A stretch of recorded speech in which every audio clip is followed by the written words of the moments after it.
Hello மக்களே, இது உங்க லால் ப்ரோஸ். இன்னைக்கு நம்ம என்ன பார்க்க போறோம்னா LSG vs RCB. Top of the table RCB வந்துட்டாங்க. செம்ம டாமினன்ட் காட்டியிருக்காங்க. என்ன இன்னைக்கு அதோட மேட்ச் ரிவ்யூ தான் பார்க்க போறோம். நம்மளோட கோஆர்டினேட் பண்றது வந்து Vicky and Vijay. Hi. Okay, take on Vicky. இன்னைக்கு ஆர்சிபி பவுலிங் எப்படி பண்ணாங்கன்னு நினைக்கிறீங்க? எல்லாருமே நல்லா போட்டாங்க. எல்லாருமே நல்லா எக்கனாமிக்கலா போட்டாங்க. யாருமே வந்து விக்கெட் சப்போர்ட் எல்லாருமே வந்து மெயின்டைன் பண்ணதான் பார்த்தாங்க. எல்லாருமே நல்லா போட்டாங்க. ஒவ்வொருத்தரா சொல்லணும்னா குணால் பாண்டியால ஸ்டார்ட் பண்ணி குணால் பாண்டியா வந்து ஒரு 2 விக்கெட்ஸ் இன்னைக்கு எடுத்தாரு. அவரோட 100th விக்கெட் இன்னைக்கு. அது மாதிரி சொல்ல போனா புவி நல்லா போட்டாரு. நியூ பால்ல வந்து நல்லா போட்டாரு. பட் என்ன, புவிக்கு ஆல்ரெடி நல்லாவே விக்கெட் இன்னும் ஃபாஸ்டா கிடைச்சிருக்கும். நிறைய கேட்ச் டிராப் நடந்துச்சு. ஆனா இருந்தாலும் நல்லா போட்டிருந்தாங்க. எல்லாருமே நல்லா போட்டிருந்தாங்க. சுயேஷ் சர்மா நல்லா போட்டிருந்தாரு. எல்லாமே சுயேஷ் சர்மா நல்லா போட்டிருந்தாரு. ஹேசல்வுட் தான் நம்ம மெயினா பேச வேண்டியது. ஹேசல்வுட் தான் பேக் டு பேக் ஓவர் கொடுத்து ஃபர்ஸ்ட் 7 ஓவர்ல பேக் டு பேக் ஓவர் கொடுத்து கரெக்டா நிக்கலஸ் போரான் விக்கெட் எல்லாமே இந்த இடத்துல இந்த மேட்ச் ஃபுல்லாவே பவுலிங் தான் மெயினாவே நான் பேசணுமே.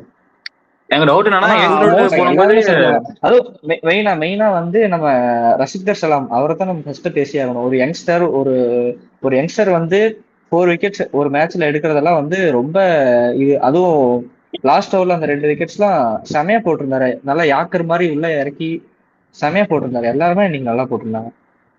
மெயினா சொல்லும்போது என்னன்னா இப்ப நம்ம T20 பாக்குறோமா டெஸ்ட் பாக்காம தெரியல. எப்படி போடுறாரு வந்து டெஸ்ட் மேட்ச் இருந்தா போட்டுட்டு இருக்காரு. போட்டு விக்கெட் எடுக்கிறது இல்லாம அது இல்லாம ஃபீல்டிங் ஷார்ட்ல ஆக்கிறாங்க. ஷார்ட் கவர்ல ஆக்கிறாங்க ஃபீல்டிங். எல்லார பத்தி சொல்றீங்க. நான் அண்டர் ரேட்டட் சுயேஷ் சர்மா பத்தி சொல்லாம இருக்கீங்களா? போட்டாரு சுயேஷ் சர்மா. சுயேஷ் சர்மா ஃபர்ஸ்டே நான் சொன்னேன், சூப்பரா போட்டாரு. நல்லா மெயின்டைன் பண்ணி போட்டாரு. விக்கெட் எடுக்கணும், விக்கெட் எடுக்கிறத விட நல்லா மெயின்டைன் பண்ணி போட்டாரு. நல்லா போட்டிருந்தாரு சுயேஷ் சர்மா. பவுலிங்க ரொட்டேஷன் பண்ணி கொடுத்த ரஜத் படிதர் பத்தி தான் நம்ம பேசி ஆகணும் இந்த இடத்துல.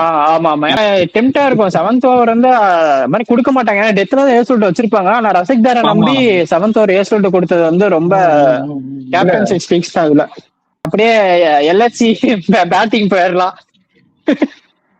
அவங்க பவுலிங் போறது சொல்லலாம். அவங்க போடுற பவுலிங்க்கு இவங்க அழகா விக்கெட் ஆன மாதிரியே எல்லாமே இருந்தது. ரிஷப் பண்ட்டுக்கு ஒரு இன்ஜுரி, அது ரிஷப் பண்ட்டுக்கு ஒரு இன்ஜுரி. அதனால அடுத்த மேட்ச் வரணும்னு நினைக்கிறேன். 7th ஓவர் போட்டதுலயே அவருக்கு விக்கெட் வந்தது. 2 விக்கெட் ஆக்சுவலா. அதுக்கு ரிஷப் பண்ட்டும் போயிட்டாரு, நிக்கோலஸ் புரானும் போயிட்டாங்க. இல்ல நிக்கோலஸ் புரான் எதிர்பார்க்கவே இல்ல. அவுட் ஆஃப் ஃபார்ம்ல இருக்கா Nicholas Pooran. Full out of form Nicholas Pooran. ஆனா ஹேசல்வுட் சரியான பவுலிங். அந்த அது யாரும் அடிக்க முடியாது, கஷ்டம் தான். ஃபீல்டிங் சிஎஸ்கேக்கு இல்லாதது இங்க இருக்குதுன்னு நினைக்கிறேன் நானு. எல்லாமே இங்க இருக்குங்க, சிஎஸ்கேக்கு இல்லாதது. இல்ல நம்ம பேட்டிங் வேணுமா, பேட்டிங் இருக்கு. இங்க நம்ம பேட்டிங் வேணுமா, மேட்ச் பேசிட்டு இருக்கோம். பேட்டிங் வேணுமா, பேட்டிங் இருக்கு. பவுலிங் வேணுமா, பவுலிங் இருக்கு. Fielding top notch. Salt Tim David பக்கா செட்டப் பண்ணா. சால்ட் கேட்ச் டிம் டேவிட் அப்படியே ஓடி போய் பிடிக்கலாம் சாதாரண விஷயம் இல்ல. அதெல்லாம் ரொம்ப, நானே கேட்ச் பிடிக்க மாட்டேன். கைக்கு வர கேட்ச நான் பிடிக்க மாட்டேன். ஆனா சரியான கேட்ச் பின்னாடி போய் பிடிக்கிறதெல்லாம் எல்லாமே பெஸ்ட். டாமினன்ஸ் தான். சின்னசாமி கோட்டை. இனிமே ஆர்சிபி கோட்டை தான் சின்னசாமின்னு சொல்லலாம். அந்த மாதிரி ஒரு பெர்ஃபார்மன்ஸ். இந்த வருஷமா தான் மாறி இருக்கு. 2 வருஷமா, போன வருஷம் இல்ல, இந்த வருஷம் தான் மாறி இருக்கு கோட்டை உங்களுக்கு. 2 வருஷம் போன வருஷம் அவே டாமினன்ட், இந்த வருஷம் ஹோம் டாமினன்ட் தான் நினைக்கிறேன். விராட் கோலி திரும்பி ஆரஞ்சு கேப்ல ஃபர்ஸ்ட் வந்துட்டாரு. அவர் பேட்டிங் விராட் கோலி ஒன்லி அந்த ஆரஞ்சு கேப் வந்து ஒன்லி சூட்ஸ் ஃபார் ஹிம் மட்டும் தான், வேற யாருக்குமே கிடையாது. அப்படியே வச்சோனே அவரே கரெக்டா இருந்துச்சு. அப்படியே கொஞ்சம் கீழே வந்து பாத்தீங்கன்னா ரஜத் படிதார் 222 இருக்காரு. 222 வெறும் 8 ரன்ஸ் தான் வந்து டிஃபரன்ஸ். அப்படியே எல்எஸ்ஜி பேட்டிங் வந்தோம்னா ஓகே, கொஞ்சம் சப்போர்ட் பண்ணாங்க மிடில் ஆர்டர். அப்துல் சமாத் சொல்ல முடியாது. ஆரம்பிச்சாங்க. ஆமா, நல்லா ஆரம்பிச்சாங்க, ஸ்டார்ட் பண்ணாங்க. அப்புறம் முகுல் சௌத்ரி நல்லா ஹோல்டு பண்ணாரு. ஆயுஷ் பத்னி நல்லா ஸ்பின் ஆடினாரு. நல்லா ஸ்வீப் ஷாட்டா நல்லா ஆடினாரு. ஆயுஷ் பத்தோனி நல்லா ஆடினாரு. அவரு ஒரு நல்லா டீசென்டான இன்னிங்ஸ் ஆடிட்டு போனாங்க. வேற வழி இல்ல, அந்த மாதிரிதான் ஆடணும். கொஞ்சம் ஹோல்டு பண்ணி ஆடலாம்னு பார்த்தாங்க. ஆனா அதுவே உங்களுக்கு வினையாயிருச்சு, விக்கெட்டே விழுந்துருச்சு. யாரு? Mitchell Marsh, Mukul Choudhary. ஆமா, அதான் சொல்றேன். சரியான லென்த். ஒரு பால் 6 போன அப்புறம் அடுத்த பால் லென்த் இழுத்து பிடிச்சு போட்டாரு. புல்லர் ஷாட் தான் அது, அப்படியே விக்கெட், அது ஸ்டம்ப்லயே ஹிட் ஆயிருச்சு. ரசிக் தார் சலாம் நல்லா போட்டாரு சொல்லலாம். ஆக்சுவலா இது வந்து ஒரு பேட் டே தான் சூப்பர் லக்னோவுக்கு ஒரு பேட் டே தான் சொல்லணும் இது. ஆனா ஆர்சிபி ஆக்ஷனுக்கு முன்னாடி ஸ்பின்னர்னு கொஸ்டின் மார்க் தான் இருந்துச்சு. என்னப்பா ஸ்பின்னரே இல்ல, குணால் பாண்டியா சர்மா எல்லாம் ஒரு ஸ்பின்னரா அப்படின்னு. ஆனா மத்த டீமுங்கிற ஸ்பின்னரோட இந்த டீம்ல தான் நல்லா டாமினண்டா இருக்காங்க ஸ்பின்னர்ஸும். ஆனா நீங்க உங்க டீமே வேஸ்ட் நீங்க தெரிஞ்சு, நீங்களே வேஸ்ட் மாதிரி இருந்துச்சு. குணால் பாண்டியாவும் சுய சர்மா என்ன பண்றது தெரிஞ்ச மாதிரி இருந்துச்சு. நான் அப்படி சொல்லலாம், எக்கனாமிக்கலா போடுவாங்க, விக்கெட் எடுக்க மாட்டாங்கன்னு தான் சொன்னேன் நான். குணால் பாண்டியாலாம் அந்த மாதிரி சொல்ல மாட்டேன். ஸ்பின்னிங் வச்சு பெருசா யூஸ்ஃபுல் சொன்னீங்களே. ஆமா, எக்கனாமிக்கலா போடுவாங்க அவ்வளவுதான். எல்லாருமே டேபிள் மாறும். அஜித் படுதர் தான் ஏதோ பண்ணிருக்காரு. ஆமா ஏதோ பண்ணிருக்காரு. மிச்சல் மார்ஸ் கொஞ்சம் நல்லா பண்ணாரு. ஐடன் நகரம்க்கு அது ஒரு அன்லக்கி டிஸ்மிசல் தான். அது unlucky dismissal, worst dismissal, very ரொம்ப சேடான டிஸ்மிசல் பாவம். ரிஷப் பண்ணிட்டு நம்பர் 3 வரதோட நிக்கோலஸ் புரான் நம்பர் 3 அனுப்பிட்டு அவர் வந்து நம்பர் 5 நம்பர் 6, ஏன்னா டிசி எல்எஸ்ஜி விட்டுரு, டிசில ஆடுறப்ப பாத்தீங்கன்னா அவர் நம்பர் 5 நம்பர் 4 வந்து ஆடுவாரு, நல்லாதான் ஆடுவாரு. போன வருஷம் எல்ஐசி பவரா இருந்துச்சு. எய்டன் மார்க்கரும் மிச்சல் மார்ஸும் நிக்கோலஸ் புரான் நல்லா அடிச்சிட்டு இருந்தாங்க. காம்பினேஷன் மாத்திரம் காட்டி அடி வாங்குது. ஆமா ஆமா, அது எனக்கு தெரிஞ்சு அது அவர் வந்து மிடில் ஆர்டர்ல போய்க்கலாம். ஏன்னா யங்ஸ்டரா இருக்கமோ அது கொஞ்சம் அவங்க ப்ரெஷர் ஆகிறாங்களா என்னன்னு தெரியல. ஆமா, கம்மனு ரிஷப் பண்ணிட்ட மிடில் வச்சுட்டு அப்துல் சமாத், ஜார்ஜ் லிண்டே அப்படி கொண்டு போயிடலாம் முன்னாடி. பதோனி அடுத்து ரிஷப் பண்ணிட்டு. ஆமா, ஆக்சுவலா அப்துல் சமாத் ஸ்பின்னருக்கு வீக் தான். அவர் போய் டெத்ல கொண்டு வந்திருக்கணும். ஜார்ஜ் லிண்டே முன்னாடி அனுப்பிட்டு டெத்ல அப்துல் சமாத் கொண்டு வந்து அவரு கூட ஒரு அடிச்சிருக்க வாய்ப்பு இருந்திருக்கு.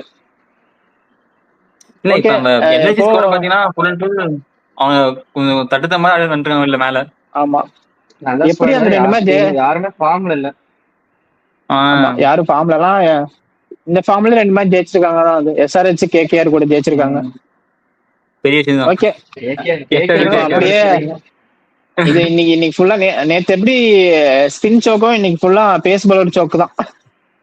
அப்படியே ஆப்போசிட்ல பார்த்தோம்னா கிங் கோலி இது ஒரு ஐடியல் சேஸ் 140 தலைவன் நின்று அழகா முடிச்சு கொடுத்துட்டு போமா. ஒரு போன மேட்ச் ஸ்ட்ரைக் ரேட் காரணமா அடிக்க பார்த்து கொஞ்சம் விட்டாரு. ஆனா இதெல்லாம் அவருடைய 70-80 அவரே அடிச்சு போயிருப்பாரு. 50 பால் கோலி நீ தான் பெருசா பெர்ஃபார்ம் பண்ணாரு. பயங்கரமா வந்து அடிக்காம வந்து அடிச்சு 200 அடிச்சு மெயின்டைன் பண்ணாரு.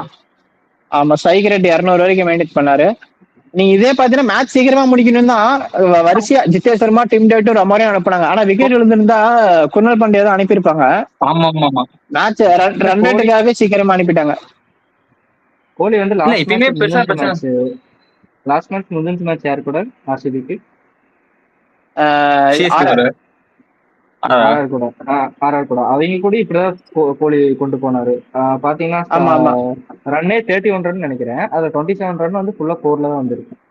11 பால் நல்லா நல்லா கொண்டு போனாரு. ஃபுல்லா பவுண்டரி கிடையாது, அடிச்சா பவுண்டரி ஃபுல்லா பவுண்டரி. ஓவருக்கு ஒரு 3 பவுண்டரி. அவர் தலைவரை பத்தி பேசணும் அவசியமே இல்ல.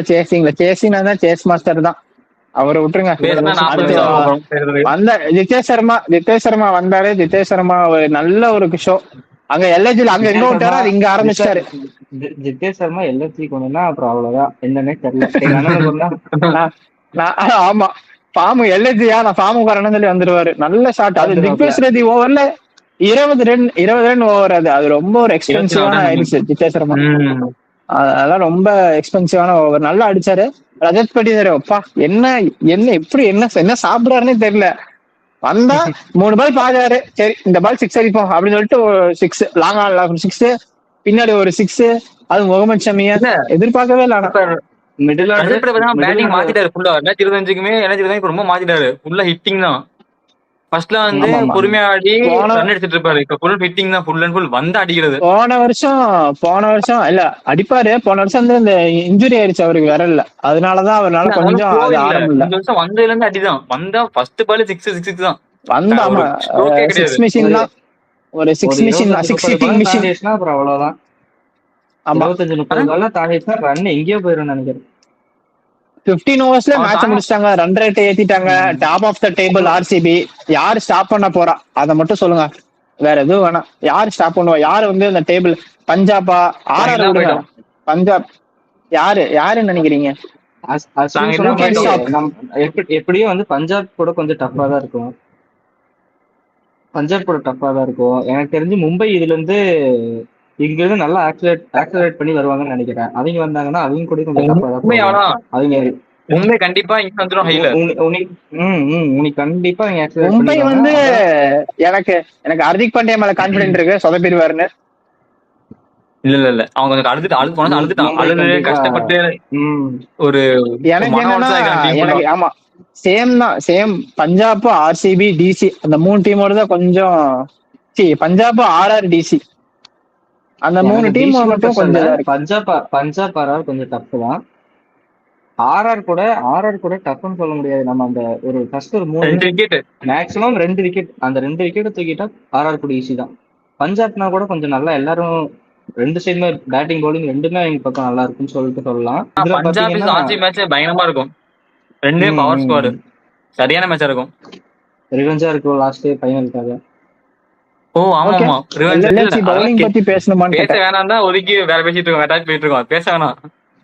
ஆவேஸ் கான் நல்லா போட்டாரு. இருந்தாலும் எப்படி சொல்றது, அந்த ஸ்லோவான பவுலிங் வச்சு 5 விக்கெட் எடுத்திருக்காங்க பாருங்க. இல்ல 5 விக்கெட் எடுத்திருக்காங்க. ஆவேஸ் கான் சூப்பரா போட்டாப்ல. ஆவேஸ் கான் ஸ்லோவா நல்லா கை கொடுத்துச்சு. ஃபுல்லா ஸ்லோ ஒன்னு லைன்ல இருந்து பேஸ் வேரியேஷன் தான்.